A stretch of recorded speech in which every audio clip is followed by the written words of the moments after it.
Let's continue practicing here on Regex. Let's grab this content, and let's say that what we want to capture here is this IP address. It's not in here, but actually this one that is nicely separated by spaces. So let's grab that and go to our Regex 101 site. It's right here. So what we will do is, well, this is easy. We HTTP, and that put us here and there. More on that later. Actually, the way that is on the logs in here. We're going to go back to the HTTPS in a second. But so we match over here, and then there is a space, a white space character. And then we want to capture. So we open the parentheses for a capture group, and we're going to grab basically everything that is in there, all the characters, until we find another white space. But again, if we do this as we did in the greedy versus lazy part, this is going to keep on matching because it finds all those spaces to grab upon. So what we want to say in here is just do it lazy, do it only as few times as possible, and we have the capture group that we want.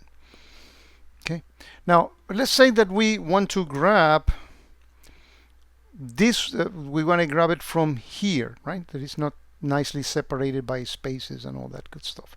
So, well, we do as before, HTTP colon, and then we cannot put slash because that's a meta character, so we need to escape it.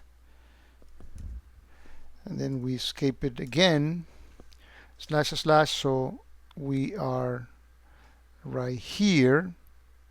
And then we need to open our capture group to get, as we have done before, everything. Do not overshoot, and stop where you get the actual column. You see, it's easy. Once you begin to get a hold of some basic concept for security. This is not that you will know Regex for all the things. They are using many things in computer science, but this is just for Curator and the security folks. So we have captured that. But what if this thing if there was an HTTPS, then our stuff will not work? How can we change that expression to make sure that there is an S in here? Well, it's easy. We put the S, and then we put the asterisk, which means 0 or 1. So if there is 1, it will match.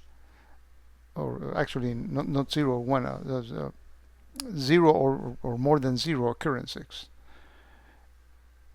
In fact, if I were to replace this by I think it would be more appropriate to put a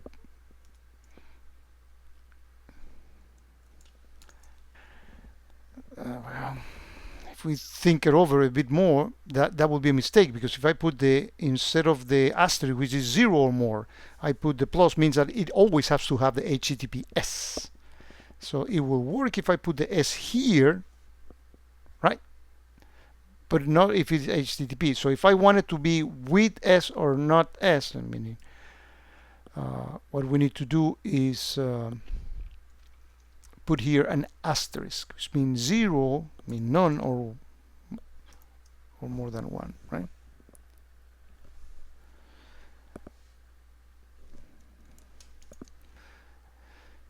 From a leaf type of log, let's actually capture this file hash that we see here.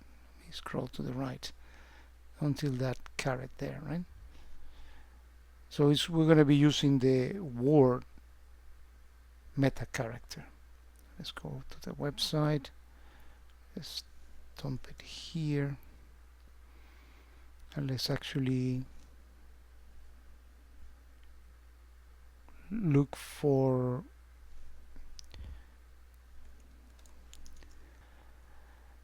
we put file hash to get to is uppercase in here, and then there is an equal sign, so we take that one literally, and we want to grab, and as the capture group we open it there, we're going to grab everything from here until the end, and that's a word. So if we put here W, but it's not the first one, but we want one or more, right? And that grabs our file hash there. This is a word bound. So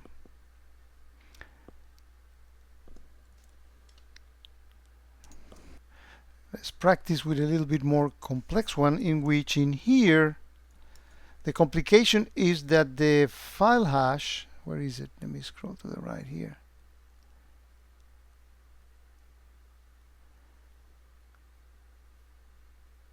Yeah, the file hash, notice that it has SHA1, MD5, SHA256, right?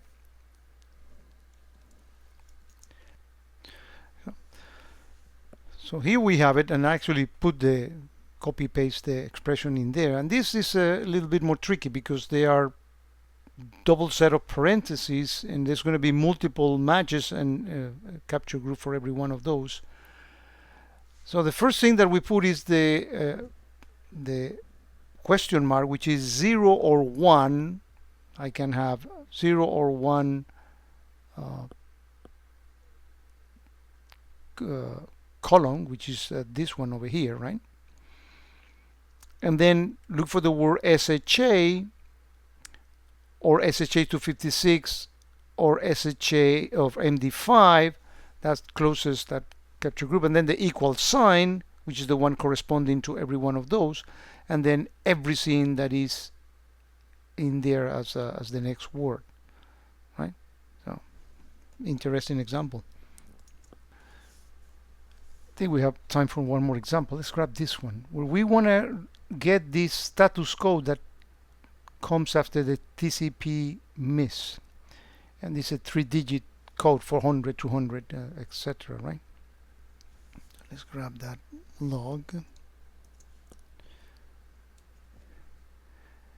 and there's no forward slashes in here. Well, there's a second one here, but we will stop on this one. Let's actually go to the site, get rid of what we were doing before, and we want to locate until we find the forward slash before the 200. So what we don't know what's going to be TCP hit or TCP miss, so let's make it simple by looking for the forward slash, but I cannot put the forward slash because I need to escape it, because that's a meta character. So that put us either here or there, but we want to grab the status code, which we know it is, and let's put it actually in the capture group because that's what we want to get. It is a 3-digit thing, so it's a \d, but not just one, but exactly 3. So we put a 3 here, and we grab the entire capture group. But now we can either get this one or that one. Well, but we know that we have a space here, not a dot. So if we put here forward space, we black space, or what character, we are going to be matching this one instead of that other one.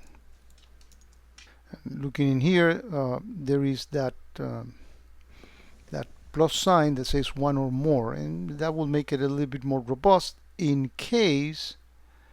So if this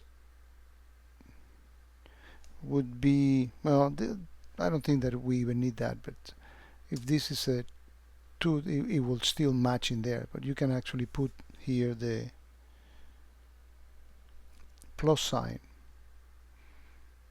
Again, I don't see a difference between those two.